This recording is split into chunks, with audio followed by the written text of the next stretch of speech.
Hello, ladies and gentlemen. Of course, today we have to predict the underrated Conference League. All of the playoff matches will be happening soon. For those of you that don't know, this playoff round consists of second place of each Conference League group taking on third place of every Europa League group before we see what happens in the round of 16. This tournament has already had a few surprises, and I'm sure we could see more here. So as always, let me know your thoughts in the comments below. Drop in a like, subscribe if you're new, and let's get into it. Starting off with SK Sturm Graz versus Slovan Bratislava. Already a very difficult one to analyze. SK Sturm Graz are a very solid club in Austria. However, over the past 2 seasons, they fell short from European football completely. Now, they have managed to secure a third place finish to at least hang on to that Conference League position, but only barely, with an identical record to Rakov. While SK Sturm Graz have been recent Europa League regulars, Slovan Bratislava have been Conference League regulars since the tournament's creation. On the top of my head, they are one of the only clubs to participate in every edition of the competition. The first time they got grouped, the second time they topped their group over Basel, but then met them once again in the round of 16, where Basel got the best of them on penalties. This year, however, the Slovakian Giants finished unsurprisingly second under Lille, who bossed the group. Their top goal scorer, Alexander Čavrić, just left the club in January to play in the J-League, which is definitely a huge loss. But they did also just pick up some new additions up top, including Gerson Rodriguez. Domestically, both of these sides are doing very well at the moment. Slovan Bratislava top of their league, and SK Sturm Graz second, only short to Salzburg. Not an easy one to call, as SK Sturm Graz were in a difficult Europa League group, but their form was poor. Their only win was 1-0 against Rakov. While you can argue that Slovan Bratislava's group was much easier, they also weren't so perfect themselves. I'm torn, but I'll say the first leg Graz get a 1-0 win, and then in the second, Slovan Bratislava grab a 2-0 win on their home ground. Where they advance in the tournament, they're regulars in. Now taking a look at Olympiakos versus Ferencvaros. The Giants of Hungary, who have won the domestic league every time over the past 5 years, are surprisingly sitting at second now under Paxi, but just 1 point under. Their Conference League campaign so far has been interesting though, as they haven't lost a single match yet and have drawn 4, even with the likes of Fiorentina in their group. Olympiakos, I'd say, have been somewhat underwhelming this year. They had a difficult Europa League group where they even managed to beat West Ham one time, but they had one of their matches finish in a 5-0 defeat to Freiburg. They've also been falling short to Panathinaikos quite a bit recently, losing to them in the league, but also getting knocked out in the Greek Cup. They're currently 4th in the league, but to be fair, there's more competition present there than in Hungary. They have quite a few players joining recently who are on loan, including the 2 Porto men David Camero and Fran Navarro. It's too early to tell, but Navarro has had a decent start so far. It's really tough to tell. Olympiakos might look like the better side on paper, but they do possess a lot of inconsistencies this season. To be fair, the same can be said about Ferencvaros. One of their most electric players, Adama Traore, has had a great start, but has not played in any of their recent matches. I won't be surprised if I'm wrong here, but I will favor Olympiakos to just go through. The first leg finishing 3-2, and the second finishing 1-1. Definitely will not be surprised if Ferencvaros can advance themselves though. Moving on to the Norwegian club Molde, who will be taking on the Polish club Legia Warsaw. Legia Warsaw have shocked many in this competition, finishing second in their group under Aston Villa by 1 point. They had a strong start in the competition, beating Aston Villa in a thriller of a match, and by the end they managed to top a semi-finalist last year, Alkmaar. This side is so electric and can catch many teams off guard. Their most valuable player happens to be Albanian, Ernest Mucci. His intelligence and skill can bring other attackers to their best selves. Molde, on the other hand, had a 3rd place Europa League finish with some big wins like 5-1 to Haken, but big losses like 5-1 to Leverkusen. At the end though, they never beat Karabakh, which set them back to 3rd and put them in the Conference League. One big setback for them coming into this match against Legia Warsaw is that one of their best players, Breivik, will be missing till March. That could halt the explosiveness to this team and potentially make Legia Warsaw shine more. Anything can happen here for sure, but Legia Warsaw have caught my eye more than most teams in European football this season. I'm having them advance over Molde in a high-scoring affair. The first leg will finish 2-2, but in the second, Warsaw will grab a 3-1 victory. We'll see. It's hard to judge Molde since their season just ended and they have not been playing many competitive matches recently. Next up, Union Saint-Gilloise versus Frankfurt. These matches are not getting any easier to predict. Look, USG are currently 1st in Belgium.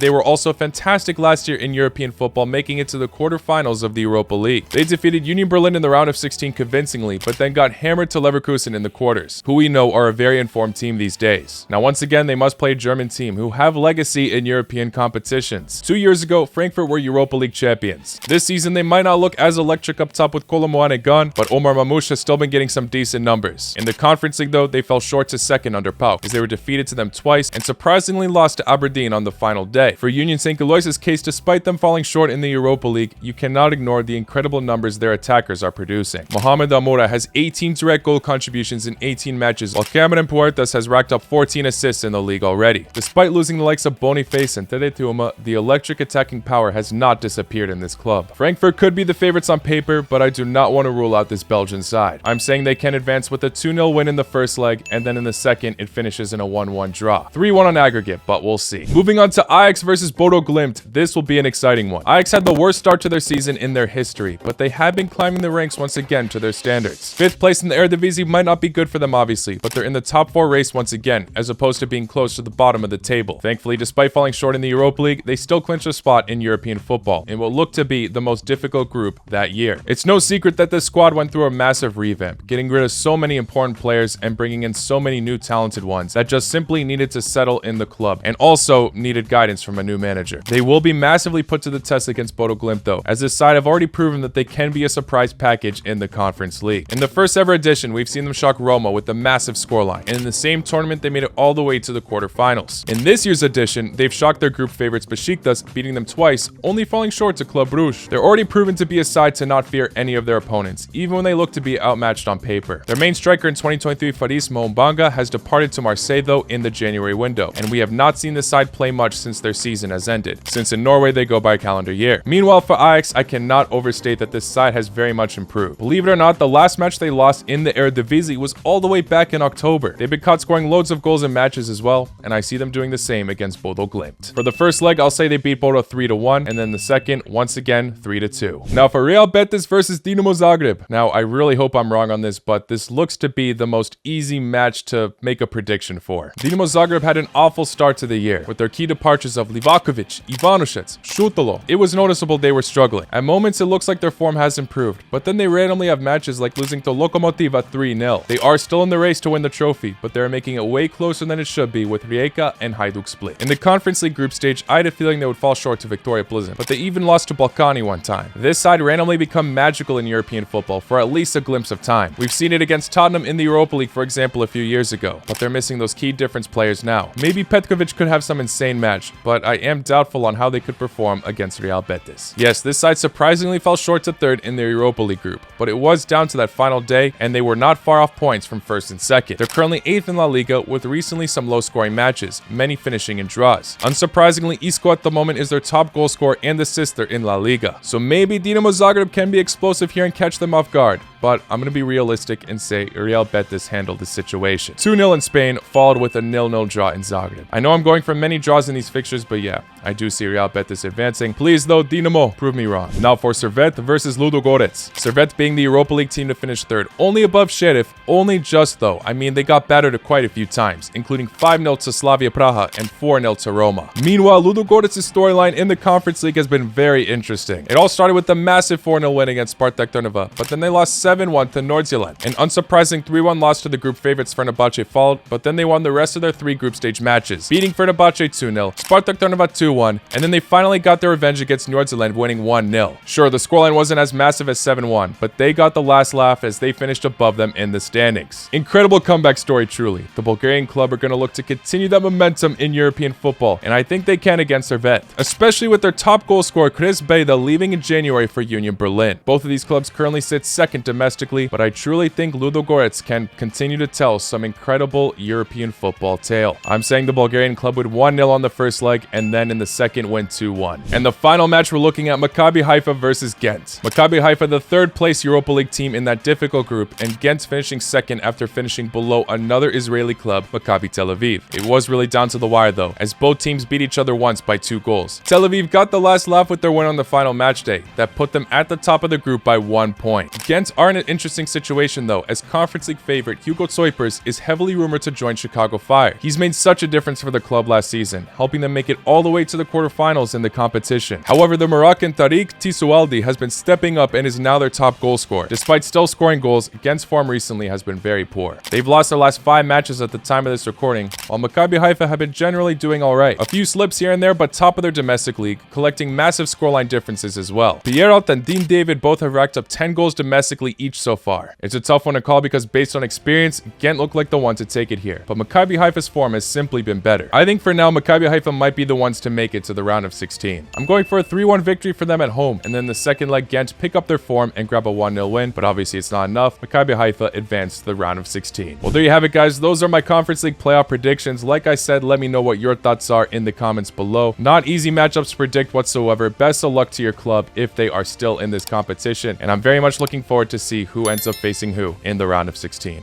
Anyway, I will see you all very, very soon. Take care. Lá com nós.